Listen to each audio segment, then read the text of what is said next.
Good afternoon, everyone. Myself Ramanpreet Kaur, and I am going to discuss about exponential probability distribution.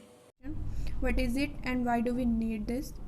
It is a continuous probability distribution function which is concerned with the amount of time until some specific event occurs.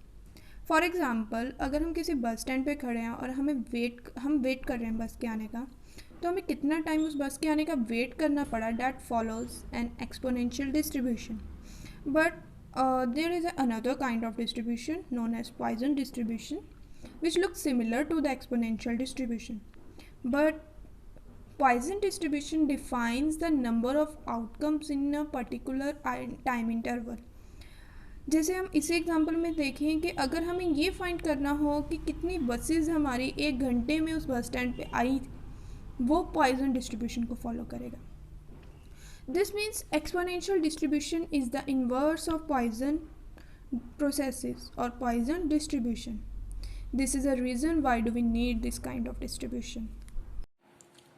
So, what is probability distribution function for a random variable x which follows an exponential distribution with a decay parameter lambda? F of x is equals to lambda e raised to power minus x lambda when x is greater than 0, and it is equals to 0 when x is less than 0. Here lambda is equals to 1 upon mu, and mu is known as the mean of the probability distribution, and variance is equals to 1 upon lambda square. तो next हमारे पास एक question arise होता है कि हम सिर्फ इस ही फंक्शन को प्रोबेबिलिटी डिस्ट्रीब्यूशन फंक्शन क्यों लेते हैं. Why don't we use e raise to पर plus x lambda?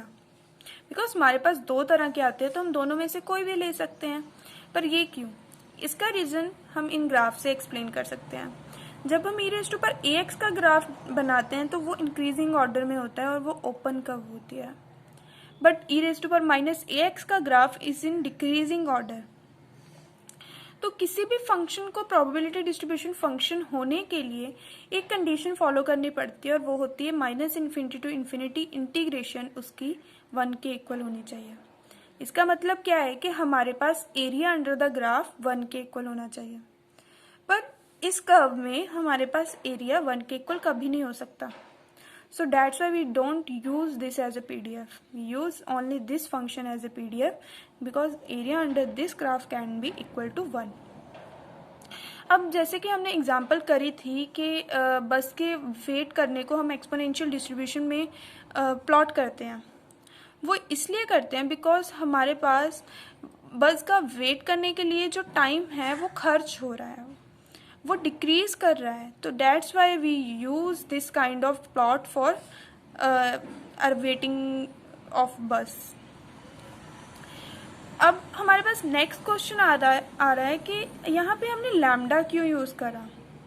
So this lambda comes by driving by integrating this function a e raised to power minus ax.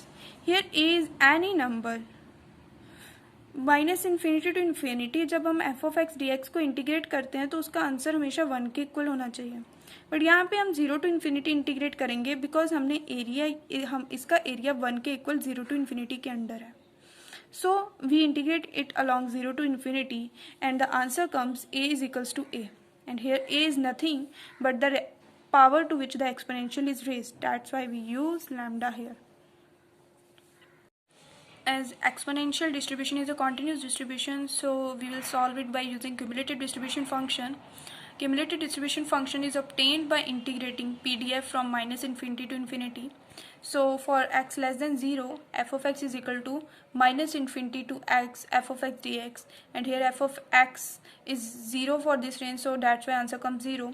And when x is greater than 0, we'll integrate it from 0 to x, and f of x is lambda e raised to power minus lambda x, so answer come 1 minus e raised to power minus lambda x. This makes the CDF for this kind of distribution. An important property of exponential distribution is the property of memorylessness. That is, what has occurred in the past has no effect on the future probabilities. The events are independent to each other. So a probability of x greater than r plus t provided x greater than r is equals to probability of x greater than t. So t की x greater than t की probability हमारी current probability के ऊपर depend करेगी. और इसको हम obtain कैसे कर सकते हैं, इन दोनों की प्रोबेबिलिटी को माइनस करके। Let us understand by using an example. Suppose हमारे पास एक पोस्टर क्लर्क अपने कस्टमर के साथ जो टाइम स्पेंड कर रहा है उसकी प्रोबेबिलिटी एक्सपोनेंशियल डिस्ट्रीब्यूशन को फॉलो कर रही है, और उसका मीन टाइम जो स्पेंड कर रहा है वो है 4 minutes. So we have to find the probability that he or she will spend at least an additional 3 minutes with the clerk. So because of the property of memorylessness, probability of x greater than 3 will depend upon its current probability. That means the probability of x greater than 7, not upon x greater than 4. So we can determine this by subtracting probability of x greater than 4 minus probability of x greater than 7, and it is given by 1 minus bx less than 3, and the answer comes out to be 0.472. Thank you.